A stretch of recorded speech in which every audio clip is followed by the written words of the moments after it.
বানাইছে ভবে ছোট্ট একখান ঘর, সেই ঘরেতে বসত করে আমার অন্তর। বুকের ভেতর বানাইছে ভবে ছোট্ট একখান ঘর, সেই ঘরেতে বসত করে আমার অন্তর। দিবারাত্রি খোলা থাকে, দিবারাত্রি খোলা থাকে,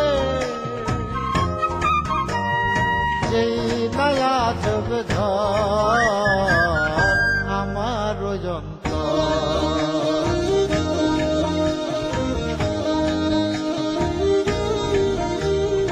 আকাশ ছাইরা সাথে আসমানে আরো সের উপর, ওই সায়াছেন চাবি লইয়া যেই ঘরের কারিগর।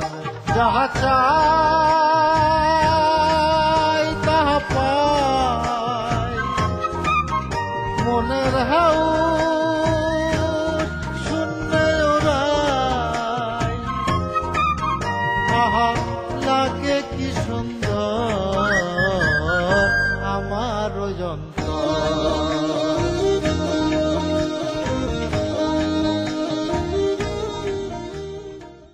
তোমাকে রে বেয়াদব বোন জামাইতে কি বললো? বামুন হয়ে সাদা হাত দেওয়ার ষড়যন্ত্র। আমার বড়তে চূড়া চালানে মাল কিনে এনে দোকানে বিক্রি করি।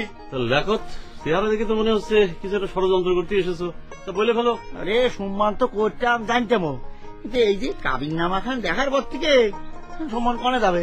আমরা নাকি চোরা কারবারের ব্যবসা করি, আমরা সবাই নাকি চোরা চালানি। তোরা চোরা চালানি আর আমি দেহ প্রসারিনী জনা খান্ডে বিয়ে করেছি। ইলেকশনের টাকাটা কিছু না, বুঝলা? আরে তারা জানায় দেওয়া হলো, সে যেন বেশি লাফালাফি না পারে। তালার চাবি কার কাছে সেটা তুমি জানো না? যদি তালা খুলে চোরাই মাল রেখে যায় তখন তুমি কি করবে? নটরাজ তারা কনে নিয়ে যাচ্ছেন? পুলিশ আসামির হাতে হাত করা পরে কোথায় নিয়ে যায় এটা তো আপনাদের জানিয়ে দিতে হবে। একটা কথা মনে রাখিস, এই সংসারটা শেষ হয়ে যাওয়ার জন্য তোকে ভাব দেয়।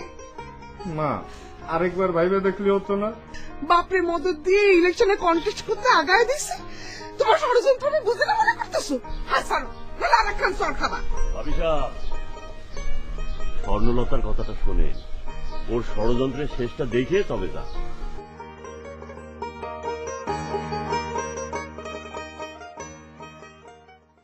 নেন খুনকার সাহেব, এখানে একটা সিগনেচার করেন। সিগনেচার? ও মানে শৈশাক্ষর?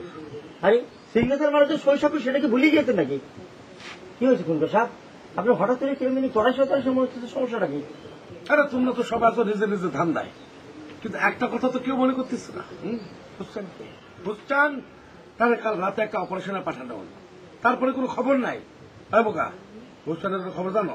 শোনেন, হুসান হচ্ছে আপনার মাসলম্যান, থাকে আপনার বাড়িতে। সে অপারেশন শেষ করে এসে তার ঘরে ঘুমাচ্ছে। তারাকে ডেকে জিজ্ঞেস করেন সে এসেছে কিনা। আরে না, তারা আমি মাওলানা ডাকানোর সময় জিজ্ঞেস করেছি হুস্তাদ ফেরেছে কিনা, সে বলেছে ফেরেইনি। এর মানে কি? এর মানে দেখো, এর মানে কি? তার মানে কি সেটা যদি আমি বলতে পারতাম তাহলে তো আপনার এই পজিশনে আমার চাকরি করার কথা নাকি? দাঁড়ান দাঁড়ান, শুনেছি হুসান সম্প্রতি বিবাহ করেছে। তাই তো বলেছিল। আরে তালি তো হারামজাদা অপারেশন শেষ করে এর বউয়ের কাছে গিয়েছে, সেখান থেকে সে এখানে আসবে। শোনেন, তারে যখন চাকরিতে পুনর্বহাল করেছেনি, তার বউয়ে এখানে থাকার ব্যবস্থা করেন। আচ্ছা এগুলি বাদ দেন তো, আপনি সিগনেচার করেন। না, সিগনেচার করেন।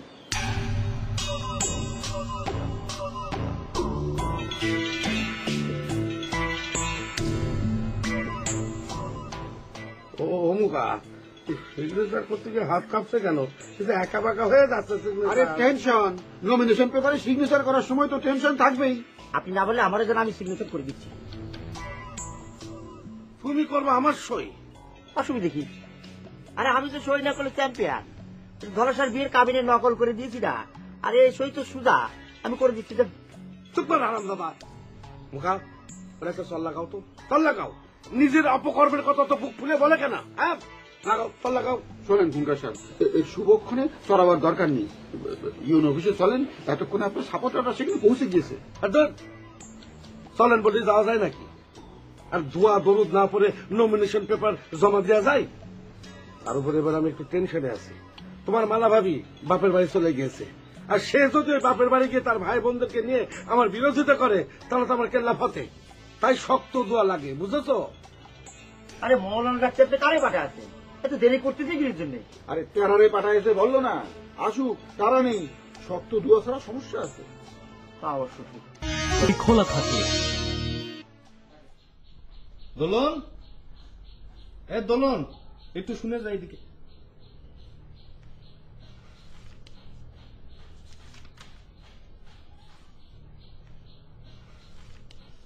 কি বলবো ভাইজান?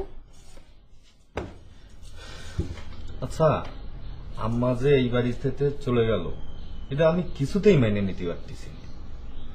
যে আম্মা আমাকে সংসারের জন্য এত কিছু করলো, আমাকে ছোটদের বড় করলো, সেই মা নিজের সংসার ছেড়ে চলে গেল, এটা আমি কিছুতেই মেনে নিতে পারতেছি না। তাহলে কি করতে চাও বলো?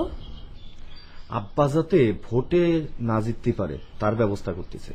তার ব্যবস্থা কিভাবে করবা? আমি তো কিছুই বুঝতে পারতেছি না। আমিও ভোটে দাঁড়াবো।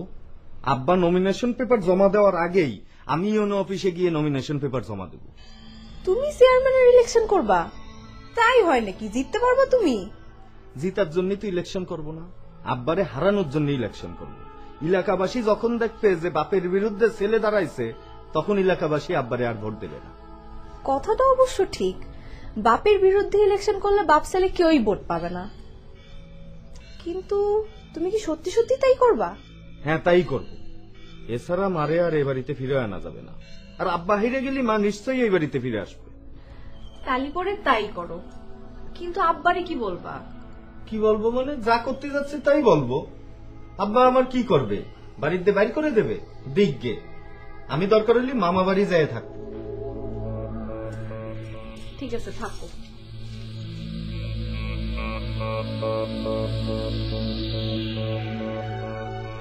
তেরা হারামজাদা এখনো মাওলানারে নিয়ে আসতেছে না কেন? ও লেখো, তুমি তো আগে দেখবা।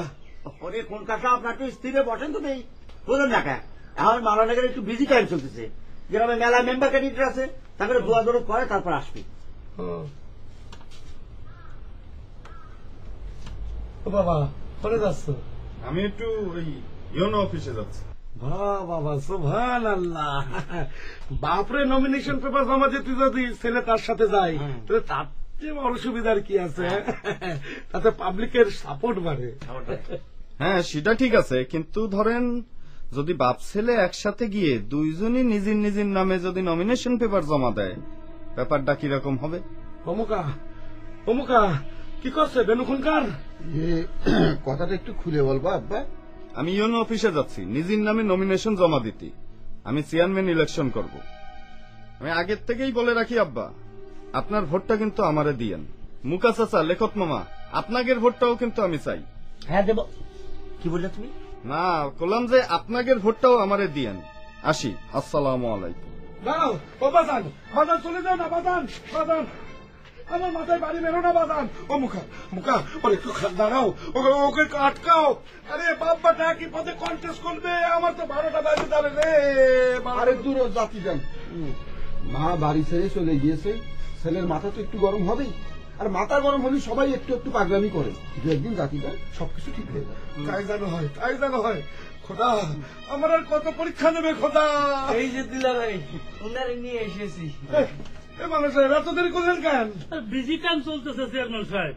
এই 31 খালিতে 7 নাম্বার প্রার্থী, সবাই তো দোয়া নিতে চায়। আরে বলেছিলাম না, দোয়া শুরু করেন, একটু খাস দিলে দোয়া করতে হয়। হ্যাঁ, শোনেন, আর ইলেকশন করতেছে বলে আমার স্ত্রী বাড়ি ছেড়ে চলে গেছে, আর আমার ছেলে ওই নমিনেশন পেপার জমা দেওয়ার জন্য ইউএনএতে গেছে অফিসে। এমন দোয়া করবেন যাতে সব কন্ট্রোলে চলে আসে। হ্যাঁ, শুরু করেন। যাক, এতদিনে বুঝতে পারলাম আপনার মাথায় কিছুটা হলেও বুদ্ধি আছে, আর আপনার মনে কিছুটা হলেও সাহস আছে। না, আমি তো আসলে আব্বারে ভয় দেখানোর জন্যই ইলেকশন করতে চাচ্ছিলাম। তা তুমি আর স্বর্ণবু মিলে তো আমার জোর করে ইলেকশনে দাঁড় করায় দিলে। আপনিও তো হঠাৎ করেই রাজি হয়ে গেলেন। কি না, এই জন্যই তো আপনার সাথে নমিনেশন অফিসে যাতে রাজি হলাম। শুধু নমিনেশন অফিসে, আর কিছুতে রাজি হন? কাজের সময় আকাজের কথা বলবেন না বেনু ভাই, যান বন্ধুরে ডাকেন। টগর, বন্ধু টগর, তুমি কোয়ানে? একটু বাইরে আসো।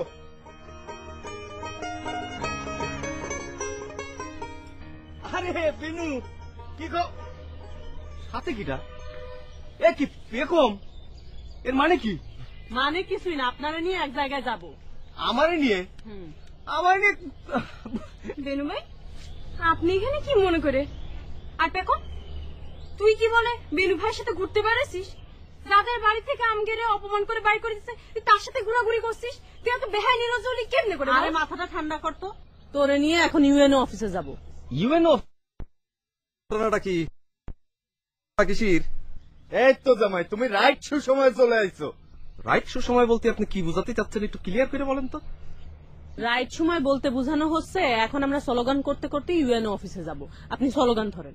আর কি আতার্য, আমি তো কিছুই জানি না। কিসির স্লোগান? কি কি স্লোগান ধরবো মানে? ইলেকশনে স্লোগান ধরবেন। আমার ভাই, তোমার ভাই, বেনু ভাই, বেনু ভাই। তার মানে কি আমার বন্ধু বিনু কি চেয়ারম্যান কন্টেস্ট করবে নাকি? এই তো বন্ধু, তুমি ঠিক ধরতে পারিস। বন্ধু আবার ধরতে পারবে না, বন্ধু কবি মানুষ না। তাহলে কি ধরবো স্লোগান? ধর ধর ধর। আমার ভাই, তোমার ভাই, বেনু ভাই, বেনু ভাই, চেয়ারম্যানের নতুন মুখ, বেনু ভাই আনবে সুখ। ইয়া আল্লাহ, তোমার দরবারে চেয়ারম্যান সাহেবের জন্য অনেক দোয়া করা হলো। ইয়া আল্লাহ, ইনার ইলেকশনের বৈতরণী পার করে দাও। আল্লাহ, খাস করে তিনার স্ত্রী, তিনার সন্তানদের মনে তিনার প্রতি রহম পয়দা করে দিও। আল্লাহ, তিনার স্ত্রী এবং তিনার সন্তানরা তেনার প্রতি নাকশ হয়ে গৃহত্যাগ করেছে। আল্লাহ, আল্লাহ তুমি তাদের ফিরিয়ে এনে তার অনুগত্য করে দাও। আল্লাহ, আল্লাহ চেয়ারম্যান সাহেবকে সফল হওয়ার তৌফিক দিয়ে দাও। আল্লাহ চেয়ারম্যান সাহেবকে পাশ করে দাও। আল্লাহ, রব্বির হামহুমা কামা রব্বায়ানি সগীরা, রব্বির হামহুমা কামা রব্বায়ানি সগীরা, রব্বির হামহুমা কামা রব্বায়ানি সগীরা। সুবহানা লিল্লাহি আম্মা ইয়াসিফুন, আসসালামু আলাল মুরসালিন, আলহামদুলিল্লাহি রাব্বিল আলামিন। আচ্ছা ঠিক আছে, তাহলে ভালো রে সাহেব, আপনি জন্য বসেন। চলো আমরা রওনা করি। একটু পরে আসতেছি। পরে কেন? ও আচ্ছা ঠিক আছে। এই তো চেয়ারম্যান সাহেব, কেন কি হচ্ছে? প্রথমেই তো ভুল করে ফেললেন। কি ভুল? বাড়ি থেকে কখনো বের হওয়ার সময় প্রথমে ডান পা ফেলতে হয়, আপনি তো প্রথমে বাম পা ফেলেছেন। ও আচ্ছা আচ্ছা, আবার বসে। আপনি একটু খেয়াল করে পা ফেলবেন না। ভুল হয়ে গেছে তো, মনে থাকে না। এটা নাও, চল বিসমিল্লাহ। যান, মাশাআল্লাহ মাশাআল্লাহ। আমার ভাই, তোমার ভাই, বেনু ভাই, বেনু ভাই, চেয়ারম্যানের নতুন মুখ, নতুন দিন, আমার ভাই, তোমার ভাই।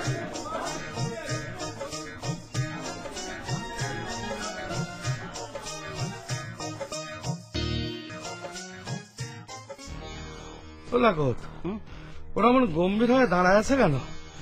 আমাদের কি বাধা দিতে চায় নাকি?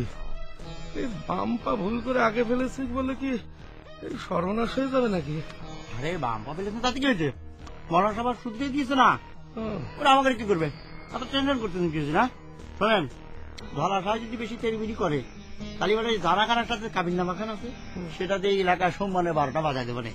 আর গোলাবার টগরের দোকানে এতক্ষণ স্মার্ট লিগের মাল ঢোকানো হয়ে গেছে, এখন খালি পুলিশ আসুক, তারপরে বাকিটা দেখা যাবে না। আপনি টেনশন করেন না, চলে। ঠিক আছে, চলে চলেন।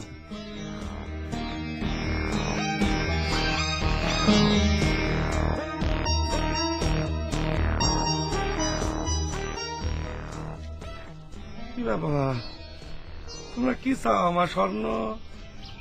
আমরা কি চাই সেটা জিজ্ঞেস না করে আপনি কি চান সেটা বলেন। আমি আর কি চাবো? আমি চাই তোমরা রাস্তা থেকে সরিয়ে দাঁড়াও, আমার রাস্তাটা ক্লিয়ার করে দাও। এই যে নমিনেশন পেপারটা সাবমিট করে দিয়ে আসি। আব্বা, আমি সরে দাঁড়ালেও তো আপনার পথ ক্লিয়ার হবে না, কারণ আপনি আপনার নিজের পথ নিজেই বন্ধ করে রেখেছেন। কি বলতেছো মা? ও লেখো মেয়ে কি বলে?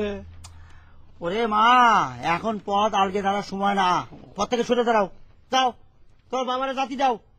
এ দোলা কাকা, এ গোলাপ, ওর পথ থেকে সরে দাঁড়াও। তোমরা কি দ্বন্দ্ব নাকি? কানে শোনো না? একটু আগে স্বর্ণমা বললো, তোমরা শোনোনি যে আমরা সরে দাঁড়ালেও তোমাদের পথ ক্লিয়ার হবে না।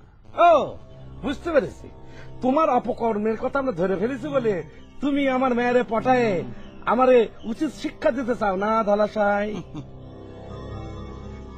কথাটা একটু উল্টো বললেন চেয়ারম্যান সাহেব। আপনার অপকর্ম ধরা পড়েছে বলেই আপনার মেয়ে আমাকে সাথে নিয়ে আপনার উপর প্রতিশোধ নিতে চাইছে। আপনি কি কাবিন নামার কথা ভুলে গিয়েছেন ধলা কাকা? আপনি যে দেহ প্রসারিণীর বিয়ে করে গ্রামের মধ্যে একটা বিরাট সম্মানের মুকুট নিয়ে বসে আছেন, আপনার মুখোশ এখন সবার সামনে খুলে দেবো। মুখোশ তো আমরা খুলবো, আপনাদের মুখোশ লেখক মামা আমরা খুলবো। আমরা এই সরা সালাদি, তুই আবার বড় মুখে কথা করছিস কি জানে? হ্যাঁ, আজ বিকেলে এসে যখন পুলিশ তোর দোকান থেকে বিরাকের মাল উদ্ধার করবে তখন বুঝতে পারবি। সেটা তো হবে না আব্বা, আর সেজন্যই আপনার পথ বন্ধ। পথ বন্ধ কি খোলা সেটা দেখবো না, আমরা দেখবো না। দাও সেটা দাও দাও। বললাম তো, সরলেও কোনো কাজ হবে না। আব্বা, এই যে দেখতেছেন দুইটা কাগজ, একটা হচ্ছে ধলা কাকার কাবিননামা, আরেকটা হচ্ছে গোলাপ ভাইয়ের দোকানে তালা দেওয়ার থানার অর্ডার। কি এই কাগজ তোমার হাতে কি করে গেল মা? আব্বা, আমি তো আপনার নিজের মেয়ে, এই কাগজ দুটা আমার হাতে আসতে তো আমার কোনো জাদুর দরকার হয় না, তাই না? সরকার কবে বুঝতে হবে? দেখতেছে না ওগুলা তো দুইটা কাগজ চলে যাওয়া মানে কত বড় একটা সর্বনাশ টাকা। ভয় দেখাও না, লেখো তখন একটা বুদ্ধি বার করো। আব্বা, ফিস করে কি ষড়যন্ত্র করতেছেন? না মা, জিজ্ঞেস করছিলাম যে তোমার এই কাগজ দোকান অরিজিনাল কিনা, তো লেখক বললো ওটা অরিজিনাল। তুমি একটা ওই থানা থেকে নিয়ে এসেছো, আর একটা হচ্ছে কাজী অফিস থেকে তুলে এনেছো। হ্যাঁ, টাকা হচ্ছে থানার কাগজ, ফেরত দাও, তাহলে কিন্তু বিরাট অসুবিধা হবো। হ্যাঁ বুঝো, ওই জানাখানা আছে না, ওরা কিন্তু গ্রামে আই না প্রমাণ করা ছাড়বো এই ধরা সাহেব কত বড় দুশ্চরিত্রের লোক, বদমাস। আর ওই যে গোলাপ, তোমার দোকানে যে 2 নম্বরই মাল আছে, পুলিশ আসতেছে বিকালবেলা, আসার পরে তুমি টের পাবে না, জেলের ভাত খাওয়া ছাড়বো। তাহলে ধলা কাকা, আপনারটা আগে প্রমাণ করা হোক, ওই কাবিননামাটা কতটা অরিজিনাল। আপনারা একটু দাঁড়ান, আমি কাবিননামার আসল কারবারিরে নিয়ে আসতেছি।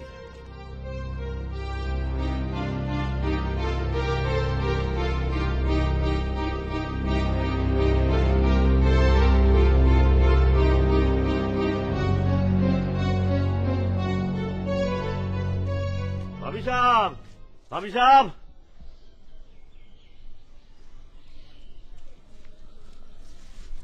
ভাবি সাহেব, এই কাবিননামার আসল কারবারিরে নিয়ে আসেন। নিয়ে আয়।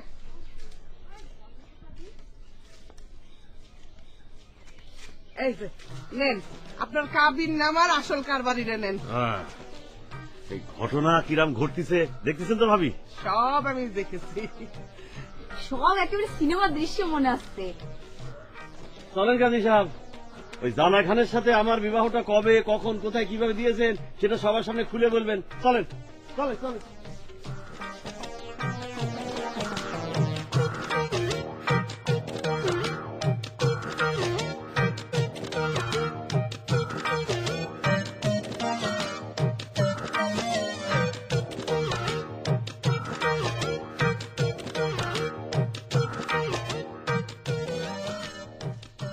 দেখি সরকার আসে কারে ধরিয়ে আসতেছে, অবস্থা বেগতিক দেখতেছি। আব্বাজান, ইনি হচ্ছেন তিনি যিনি অরিজিনাল কাবিননামা তৈরি করেছেন। আমি চিনি না। ওই শালা ফলস কাজী কও, কাবিননামার নিচে কার সই কও? আপনি কও। আমারে ক্ষমা করবেন খুনকার সাহেব, তারা আমারে এমন প্রেশার মেরেছে আমি স্বীকার না করে পারি নাই। এখন আপনারা তো বিপদে পড়বেনই, আমারই শুধু ফাঁসালেন আপনারা। শুনেন খুনকার সাহেব, দুনিয়া এখন অনেক দূর আগে গিয়েছে, আপনার এই গ্রাম্য পলিটিক্স এখন আর চলে না। গোলাপ ভাই, এইবার আপনি আপনার দোকানের চোরা কারবারির বিষয়টা প্রমাণ করেন। হ্যাঁ, আমার দোকানে সরকার প্রমাণ করতে তো আমার দোকানে যেতে হবে। চলেন চলেন। আমার দোকানে একটু চলেন, আসেন মেহরবানি করে। আসেন আসেন চলেন আসেন আব্বা। আসেন কিরা, আসেন চলেন। চলেন চলেন। আমার কি সর্বনাশ করলেন খুনকার সাহেব?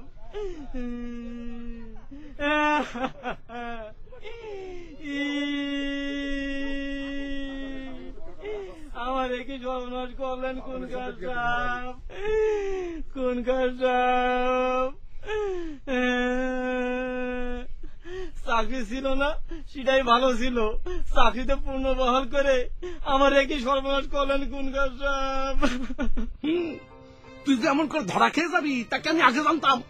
চাচা, আপনি এই দোকানে তালা মারা পর থেকে আপনার কন্যা স্বর্ণলতা আমাকে বলেছিল রাতের বেলা যেন ঠিক মতো আমরা দোকান পাহারা দেই, তা না হলে পরে আপনি চোরাচালানির মাল কায়দা করে ষড়যন্ত্র করে দোকানে ঢুকাই ফেলবেন। আব্বাজান, আপনার ষড়যন্ত্রের কথা তো গ্রামবাসী জেনে ফেললো, এখন আর কি করবেন? যান, নমিনেশন জমা দিয়ে আসেন। যান যান, নমিনেশন জমা দিয়ে আসেন।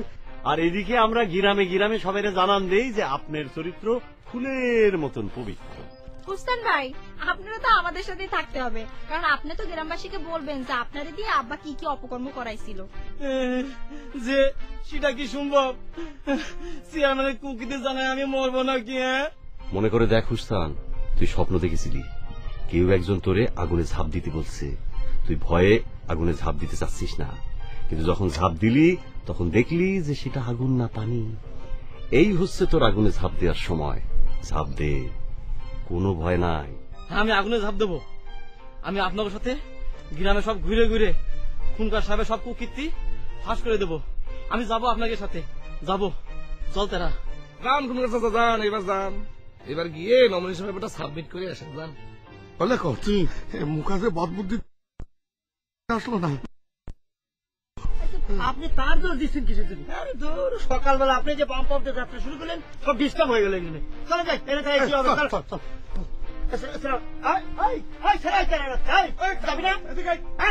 আমি আর আপনাদের সাথে নাই।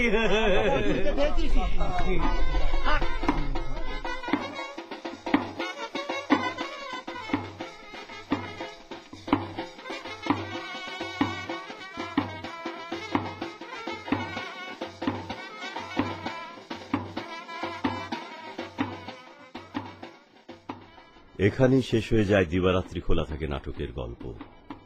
তবে পরে জানা যায় পরের দিনই থানা থেকে ছাড়া পেয়েছিল বিলাস নটরাজ। তার নয়া পালার খুবই সার্থক মঞ্চায়ন হয়েছিল। দর্শক পালাখানি দেখে মুগ্ধ হয়ে